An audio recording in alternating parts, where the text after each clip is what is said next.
Welcome to MLB Network's Studio 42 with Bob Costas.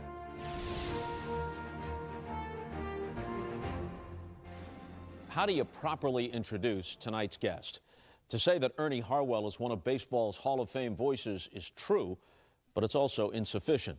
Yes, he was among the first inductees into Cooperstown's broadcast wing, but talent and craftsmanship were only part of Harwell's deep and enduring appeal.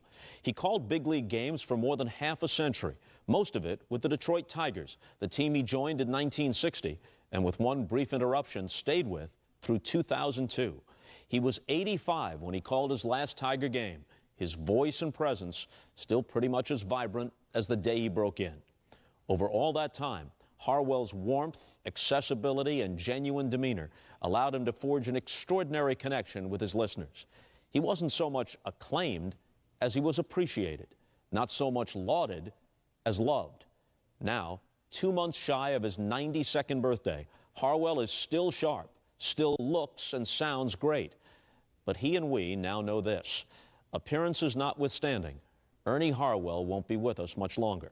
He's been diagnosed with terminal cancer. He and Lulu, his wife of 68 years, have accepted that he likely has only months to live. But even as his remarkable life nears its end, Harwell's abiding decency and good-naturedness shine through, as does his love for the game he is graced with his presence. The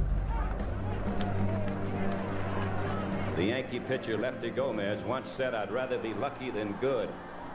Well, I know that I'm a lot luckier than I'm good. I've been lucky to broadcast some great events and to broadcast the exploits of some great players. Hi, everybody. Welcome to the corner, the great Michigan and Trumbull, the most famous corner in the Midwest. He struck him out, and Morris has a no-hitter. And McLean has his 30th victory of the 1968 season. There's a long drive to right, and it is a home run for Gibson. And the Tigers have won their first pennant since 1945. Let's listen to the bedlam here at Tiger Stadium. The pitch, he swings, and there's a fly ball to left. Here comes Herndon. He's there. He's got it. The Tigers are the champions of 1984. Tonight we say goodbye, but we will not forget. Moments like this shall live on forever.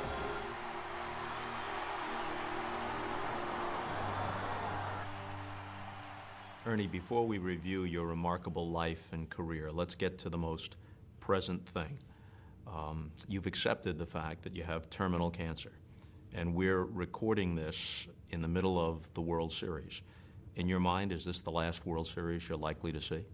This will be my last World Series, I think. The doctors gave me about 6 months to live, give or take a few months. And that was back in July, so I'm hoping to reach my birthday on January 25th, but I'm pretty sure I won't make the baseball season. But you never know. The Lord works wonders, and we'll just wait and see what happens. Two things that defy, at least two, that defy what people might expect. First of all, in January, you'll be 92. You're remarkably fit and vital and look remarkably well for a man of 92. But on top of it, as you've just acknowledged, you have terminal cancer. You don't look, as I sit across from you here, you don't look like a dying man.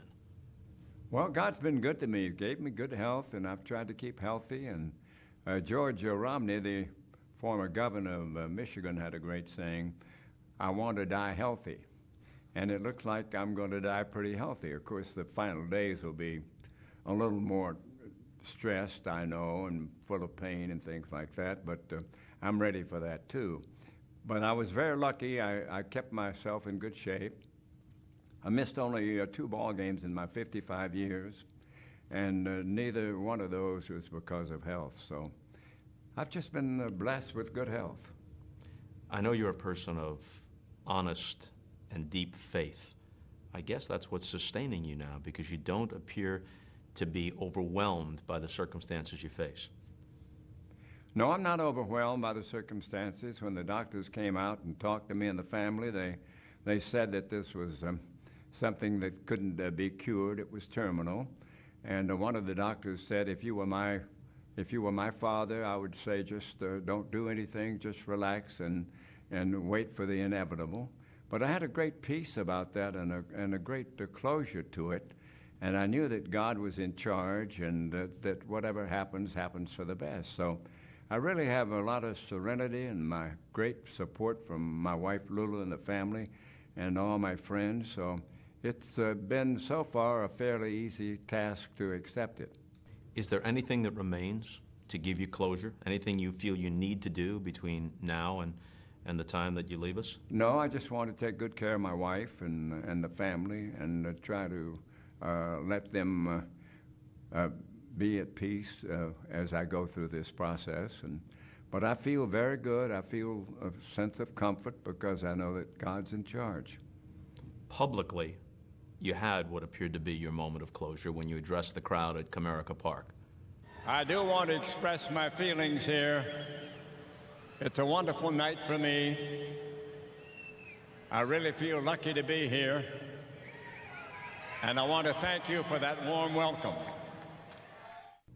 That was a great event for me. The Tigers asked me to come down and say farewell. And first of all, they asked me to address the team, which was a real honor for me.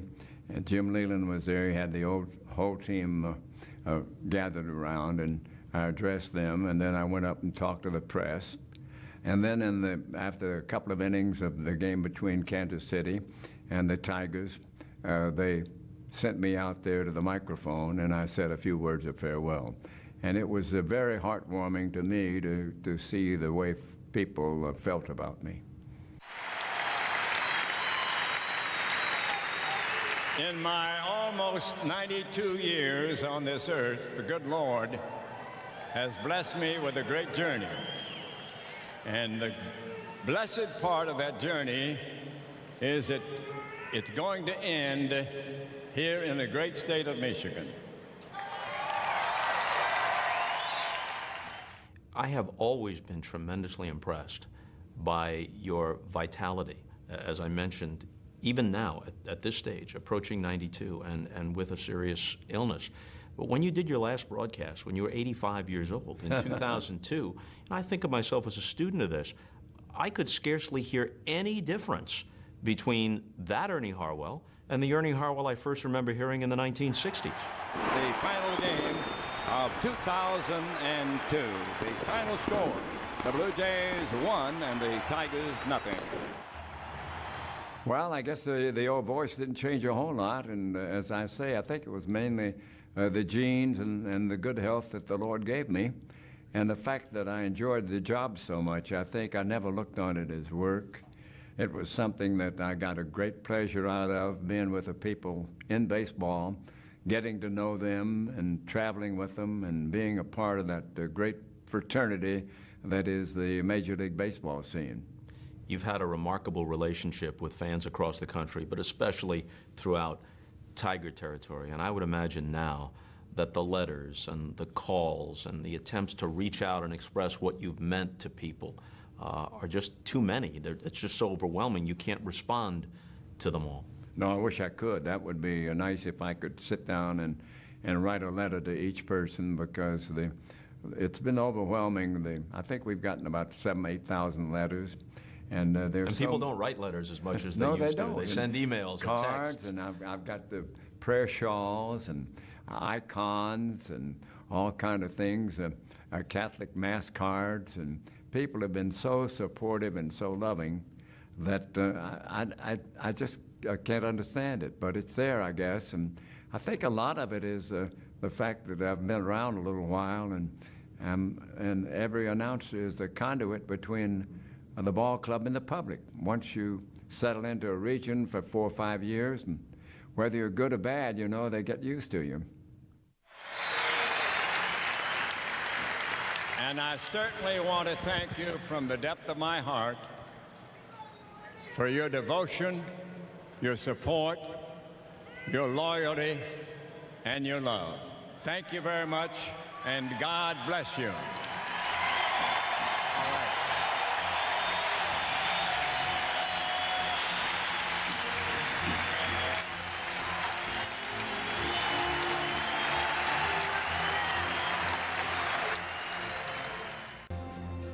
Welcome back to MLB Network's Studio 42 with Bob Costas.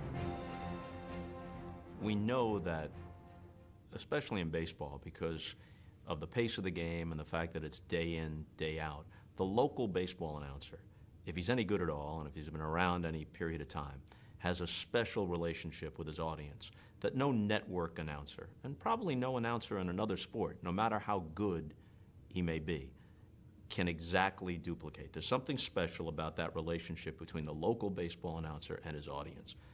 But in your case, it seemed to go beyond what it might have been in other cities. What do you think the reason for that is? I don't think there's any reason for all this response, except that I was the Tiger announcer, and I showed up and did the best I could, and I tried to be myself, and my whole philosophy was the game is the main thing, and don't ever interfere with the game, because people tune in to hear what the Tigers are doing, what the score is, and no matter who's doing the game, they're going to tune in. So you have to realize that when you do it. And I think the regional or local announcer really has a great responsibility, because people take him to the beaches and the picnics and wherever they go, and he becomes part of the family. Now the Tigers ready to take the field, and the Birds are coming to bat. It's a great job for people, and you're very lucky when you get that job. I remember Jack Buck saying that to me when I was a wet behind the ears kid coming to KMOX in St. Louis, and Jack was a national figure doing baseball and football both, but he was at his most iconic in St. Louis, where when he passed away in 2002, it was almost as if a head of state had died, and people had much the same feeling about him in that area as people in Michigan do about you. And he said to me early on, no matter how fortunate you may be, keep this base in St. Louis. People will never feel nationally about you the way they feel in a local community. Now, of course, I was never the voice of the Cardinals, so it never got to that extent, but you know what Jack was talking about. Absolutely. I think it's sort of being like in a comfort zone when you have the job of being the announcer for your local team. You're there all the time, day to day, and they have to listen to you whether they want to or not. Vanishing breed. Not that there aren't some very, very good younger local baseball announcers, but the circumstances have changed. More games on television, people move around more than they used to, loyalties may be divided. So it seems that even if you took a supremely talented 30-year-old announcer now, he or she could not duplicate what Red Barber or Mel Allen or Bob Prince or Vin Scully still going strong in LA, or Jack Buck or yourself, and I'm leaving many other worthy people out. The circumstances just won't allow for it anymore, will they? I think the circumstances are such now that a young man breaking in would have a really tough time to establish himself like the old-timers did. I know when I went to Brooklyn in 1948, there were 16 teams in the two major leagues, and each team had maybe two or one announcer. You had less than 15 or 16 announcers.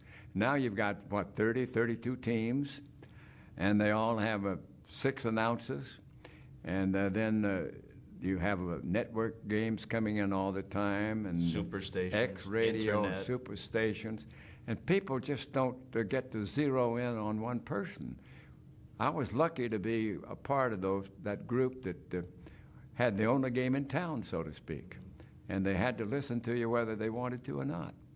And that intense and personal local identification defies logic sometimes. You yourself have said, for example, that all things considered, and many people share this opinion, Vin Scully is the greatest of all baseball announcers.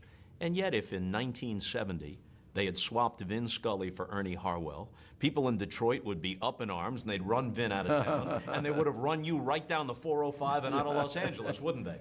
I think the announcer you grow up with is your favorite. Everybody has his favorite, and certainly some announcers are better than others. But the main thing is that you're part of the family, and we get letters, from ladies that say, I'm 55 years old, but when I was a little girl, my grandfather would have the radio on when I was in the car with him, and I listened to you, and when I hear your voice, it brings back memories of my granddad. And usually I say, yeah, you probably wanted to hear that rock music, but he made you listen to the ball game.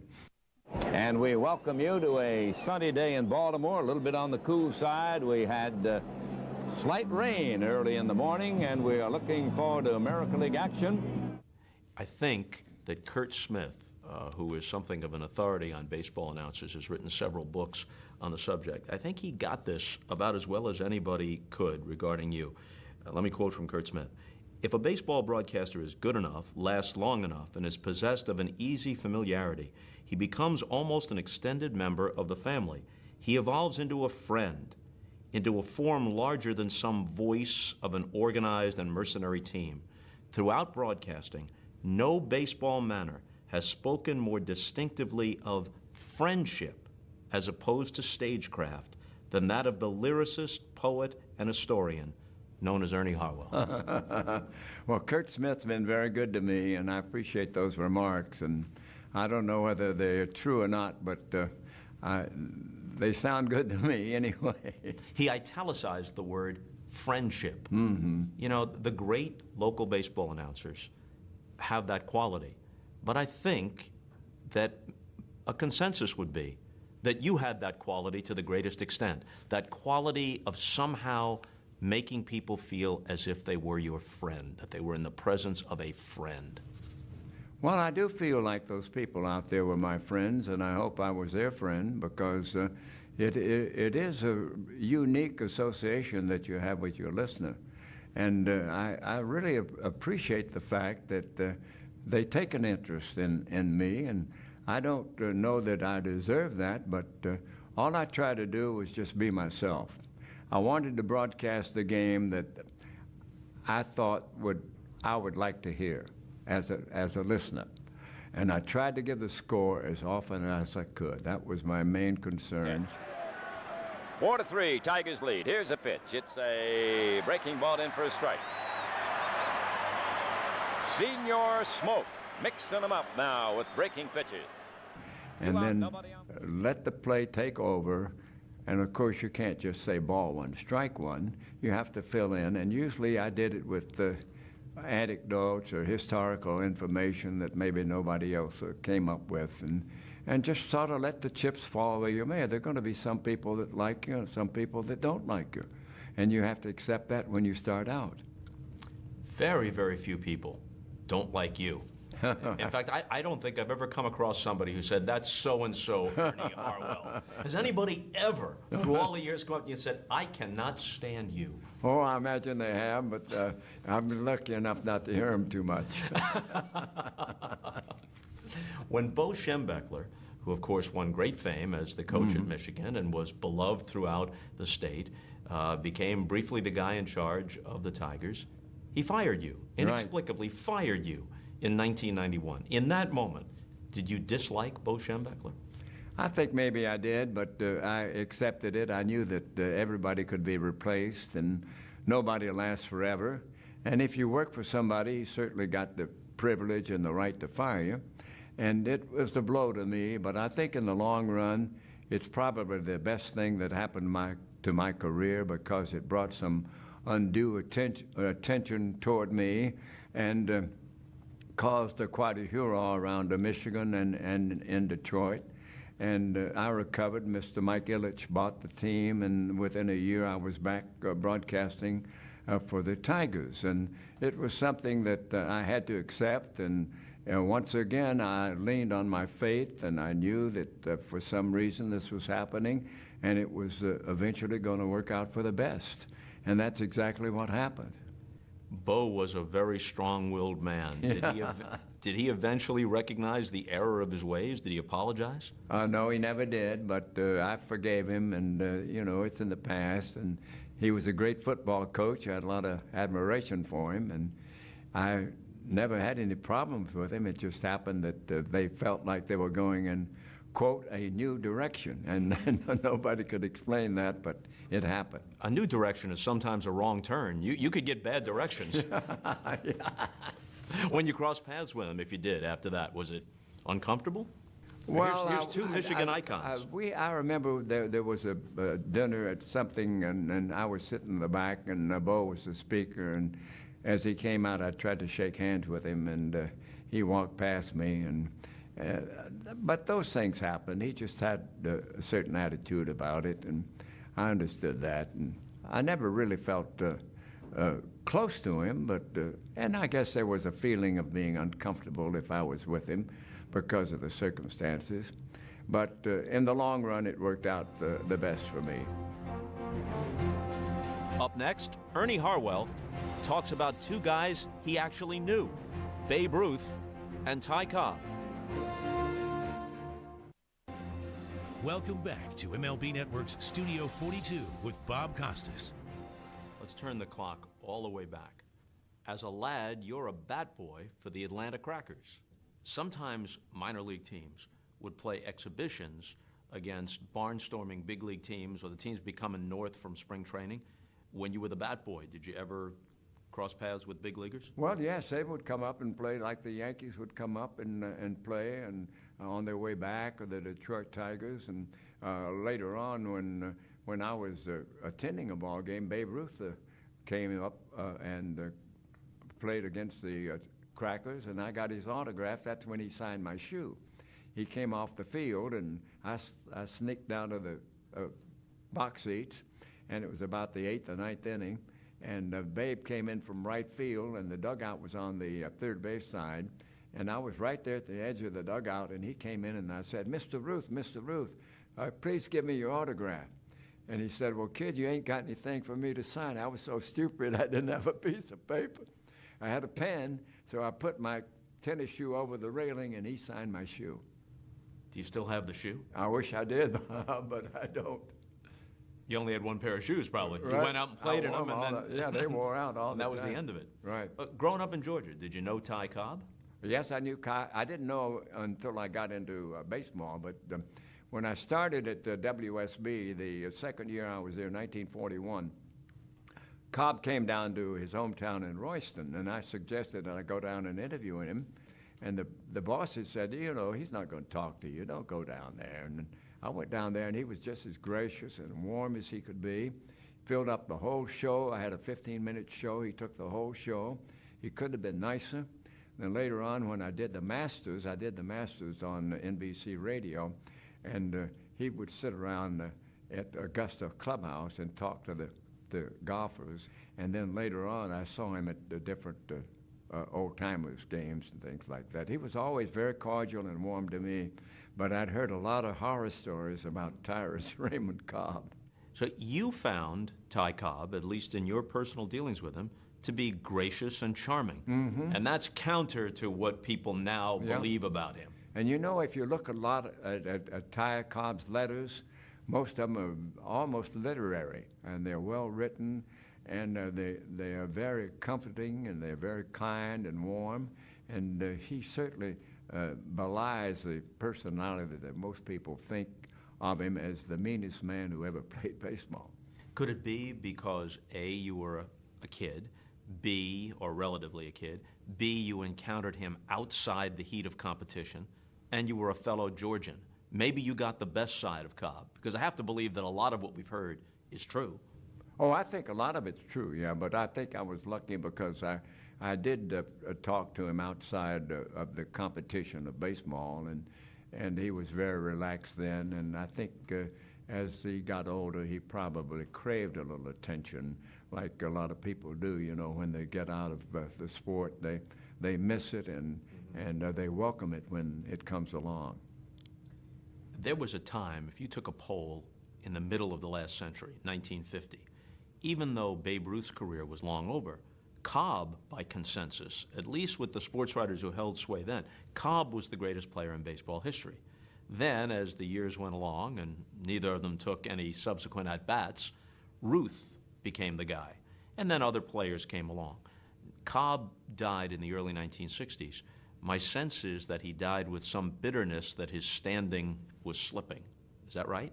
I think Ty Cobb always had a feeling about Babe Ruth. Cobb was the number one player up until the 20s, no question about that. and most people thought he was the greatest player that ever lived. When he retired, he had 96 records at that point. A lot of them had been broken.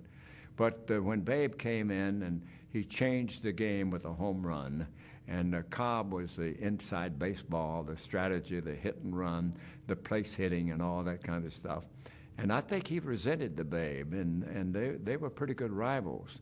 And by the time he died, I'm sure that his status, Ty's status had slipped and Babe's had gained in recognition, and he probably resented that.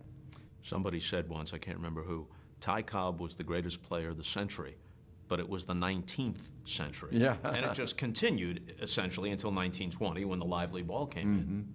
But that made the difference, and Cobb even challenged, Ruth in the home run department one time. He had 3 home runs in one game to show that he could do it. But I think he looked down on that type of baseball because he'd grown up in the era where you had the hit and run and the squeeze and all those things.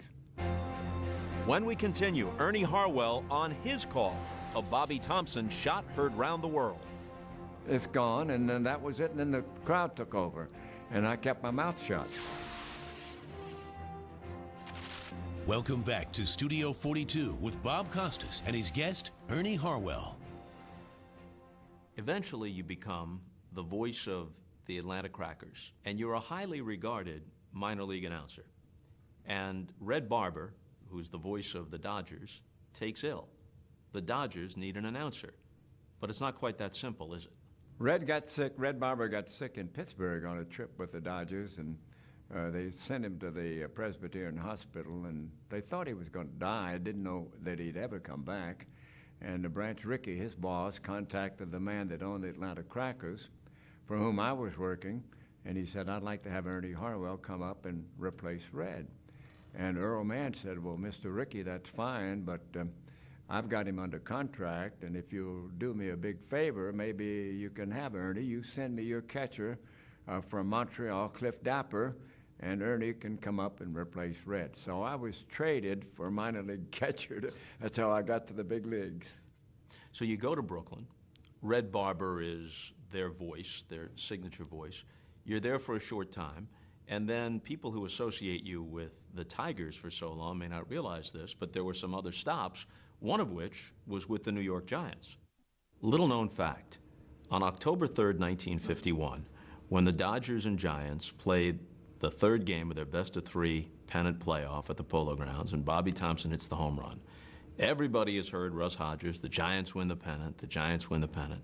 Maybe they've heard Gordon McClellan on the Liberty Network. He had a very melodramatic setup of the game and call of the game, and of course Red Barber's doing it on the Brooklyn side.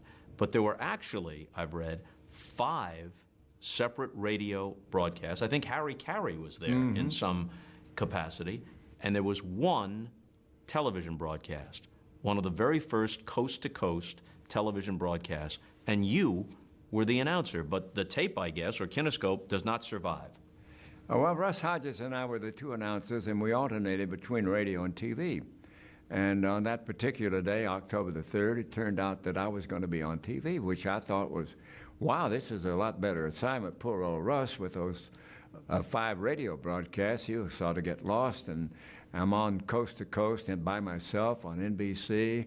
The first sports series ever telecast coast to coast, and this is a historic moment, and sure enough, it happened, and Russ made that great call, and I was on TV when Thompson hit the home run.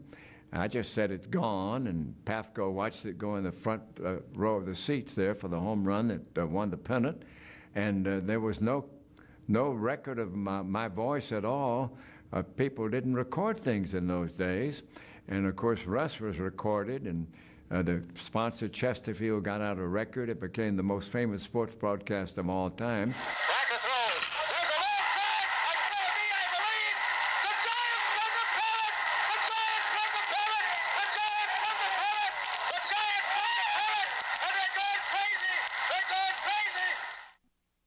And only Mrs. Harwell and I know I was on that afternoon. But you remember that you had a simple, because it was television, Yeah, so it you was just had to TV. put a caption beneath the picture, a simple, "It's gone." It's gone, and then that was it, and then the crowd took over. And I kept my mouth shut. And, of course, nobody can prove that one way or the other because there's no existing tape. I've heard the tape of Red Barber's call for Brooklyn, and once he's established that the ball is in the seats and the Giants have won the pennant, on radio, he's silent with just the crowd roaring for nearly a minute. Delivers the crowd forward and throws it deep out to left field. It is a home run, and the New York Giants win the National League pennant, and the Polo Grounds go wild. And McClendon, too, I've heard his tape, and that's a little more dramatic and a little more literary, maybe, but also a good job. Bobby waiting. Franco throws. Bobby swings. Nice long right there on the left. Going. Go with it. Good. Win the pennant. It was such a great moment, I think it took care of itself. Very many of the great early sports broadcasters had Southern backgrounds. Yourself, Red Barber, Mel Allen, Lindsey Nelson. It's a very long list. Why do you think that is? The facetious answer was we were too lazy to work for a living. But I think most of us grew up in sort of a rural atmosphere. There was not much entertainment. As a kid, you would listen to your parents talk about Uncle Joe or Aunt Minnie, and what was going on in the neighborhood. And the people that were around me were great storytellers. They loved to tell jokes, and they loved to tell about other people, and they were interested in people. And I think most all of us, Mel Allen, Red, and all of us sort of inherited that in our Southern upbringing.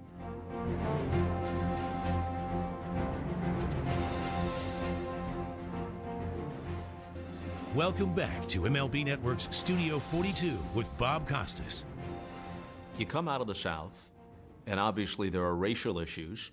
You were the broadcaster, after all, for a team that was called the Atlanta Crackers, and you think about all that implies. You get to Brooklyn a year after Jackie Robinson has broken the color barrier. I remember hearing Red Barber say that with his Southern background, he had to take stock when Branch Rickey brought Jackie Robinson in.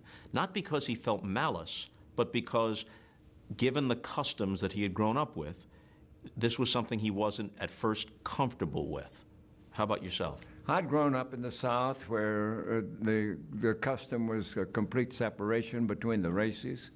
But I think what tempered my feeling even before I got to Brooklyn was that when I was in the Marines, I saw that the African Americans were just as good as the white people in whatever they did. So I really had a feeling of comfort when I went up there about the racial issue. It didn't bother me at all. It was a little strange because I'd never seen a black man, play against the white competition, but it was there, and I accepted it, and Jackie became a very good friend of mine, and I played cards with him, played golf with him, rode the train with him, and it was the most exciting and most eventful thing, I think, that's happened in sports history, the breaking of the color line by Jackie Robinson and Branch Rickey. I've heard you tell a story about an exhibition game between the Brooklyn Dodgers and the Atlanta Crackers, and there were threats from the Ku Klux Klan, threats on Jackie Robinson's life if he played at Ponce de Leon Park. In my second year with the Dodgers, 1949, the Dodgers left Vero Beach and went to Houston to play, and then they were coming into Atlanta. And a fellow named Green, Doc Green they called him, the head of the Ku Klux Klan, he called the Atlanta Cracker owner, Earl Mann, and said, if Jackie Robinson plays in Ponce de Leon Park, he'll be shot. And Earl Mann called the sheriff right away and told him that. And it didn't bother Earl Mann. He said to the KKK head, he said, go to hell, it doesn't bother me. And then I broadcast that series of games. And the Dodgers came in, and with Jackie Robinson, Bert Schotten read the letter that the KKK had written. They had a clubhouse meeting, and in the process of reading the letter, he had all the players around listening, and Gene Hermansky was sort of the wag, you know, and he said, I tell you what, let's do, let's all wear number 42, and they won't know which one Jackie is. There's always gallows humor no matter, in sports, no matter how serious the issue. So they went out and played the game, and they had a good crowd that first night. The ballpark at Ponce de Leon seated about 12,000 people. And the first night, they must have had about 17 or 18,000. And then it got bigger. The next day, it got to be about 22. And I think the final day, they drew something like 26,000 people. And it was a great success. Nothing untoward happened at all. And he played, and that was the end of it. How much ugliness, obviously no shots were fired, but how much ugliness over the years did you see directed at black players? Oh, quite a bit, especially in the early days. Jackie got the brunt of it, of course, when I was with him in 48.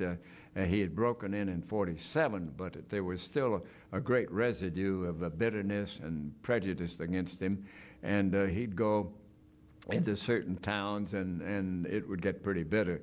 We'd go into southern town, like almost southern town, like St. Louis or Cincinnati, and have a Sunday doubleheader.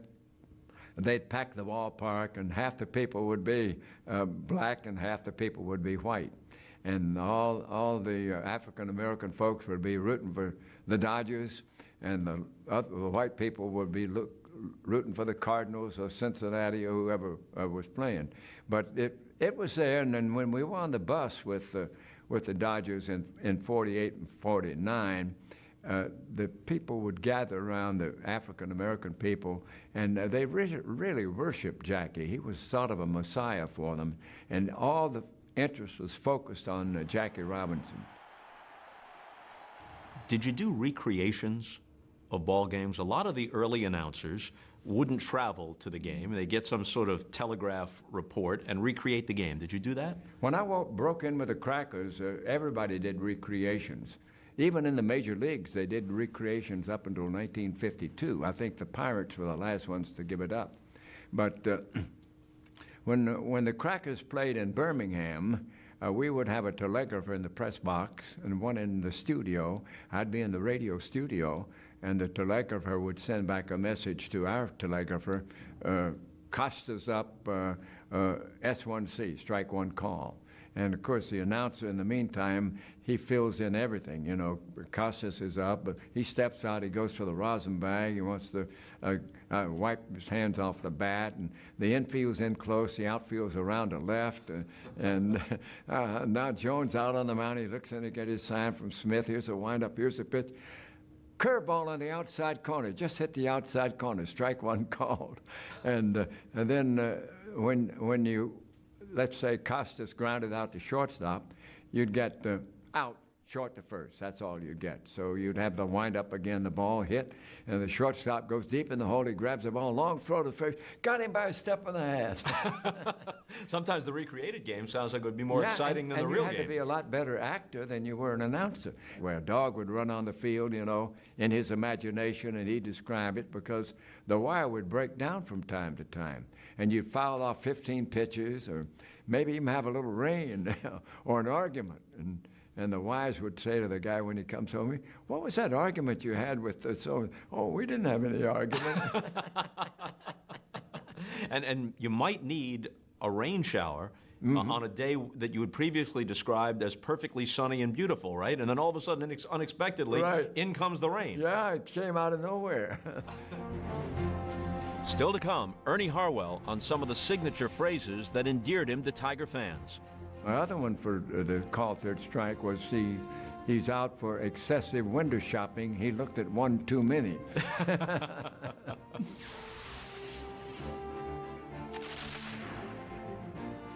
Welcome back to Studio 42 with Bob Costas and his guest, Ernie Harwell.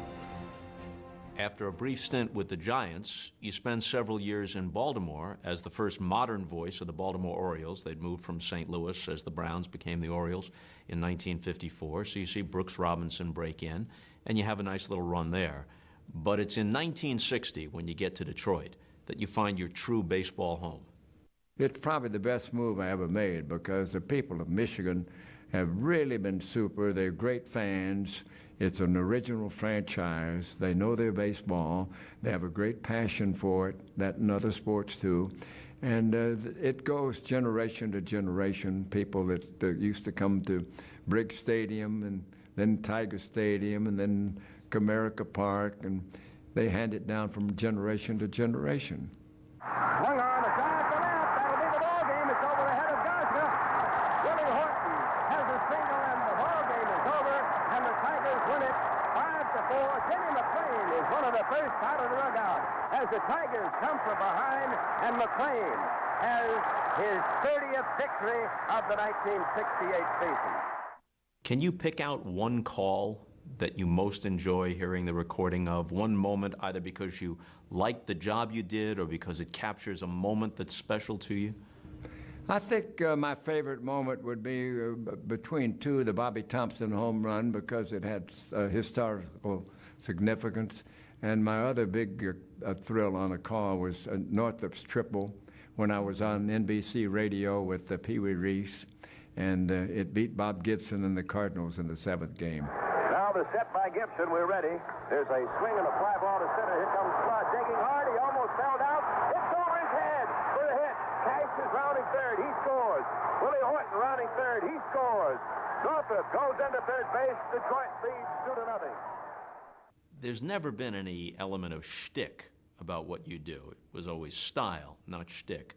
But you did have a few phrases that were yours, called third strike. Yeah. You go ahead. Well, I had two for called third strike. The first one was, he stood there like the house by the side of the road and watched it go by.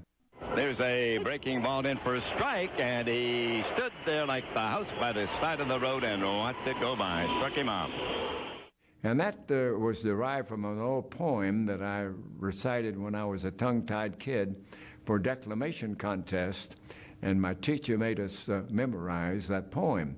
And my other one for the call third strike was he's out for excessive window shopping. He looked at one too many. Double play, 2 for the price of 1. 2 for the price of 1. That was sort of automatic. Most of these things just sort of happened. I didn't contrive any of them, really. Set the pitch. He swings. Bounding ball. Stopped by Truby. Throw to second. 1. Relay to first. 2 for the price of 1 for the Tigers. A great play by Truby to end the 3rd inning. And my home run call was long gone, but I didn't use that until the mid-'80s. In fact, when Gibson hit his home run at Tiger Stadium against San Diego in the World Series, I wasn't using long gone even at that time. There's a long drive to right, and it is a home run for Gibson. I sort of started saying, there's a long drive, it's long gone, and then I abbreviated it as long gone, and then people picked it up and seemed to like it, so I stuck with it. Fielder swings, and there's a fly ball deep left. Might be Hamilton going back. He leaps, and it is long gone. A home run for Fielder, number 37. And here's my favorite, maybe everybody's favorite, who's listened to you through the years. Foul ball into the stands. Somebody gets the souvenir, and somehow you were able to determine that fan was from Grosse Pointe or Flint or Saginaw. Well, the foul ball in the stands just happened too, and I think it went back to about 1961 when George Kell and I were doing the games, and a ball was hitting the seats, and I just said the fellow from Saginaw caught it or whatever, and then the people began to like that. I'd say it once or twice more, and then I'd walk through the stands, and somebody would say, "Hey, you haven't let a guy from Flint catch one in a long time," or "Why don't you let a lady from Windsor catch a foul ball once in a while?" I said, okay, so we did it that night. And it not only made the connection with people in those towns, but made the larger point that baseball is regional. And your listeners included people from all those places, and some of them maybe only got to 1 game a year. Oh, yeah, and then when I went on the road, you know, if I was in New York, it would be Tenafly, New Jersey, or Larchmont, or the Queens, or somewhere like that. If I was in Washington State, it would be Walla Walla. Guy from Walla Walla called it. We tried to localize it a little bit. Here's the pitch on the way. He swings and fouls it off. It'll reach the seats. Then the man from Walla Walla will take that one home.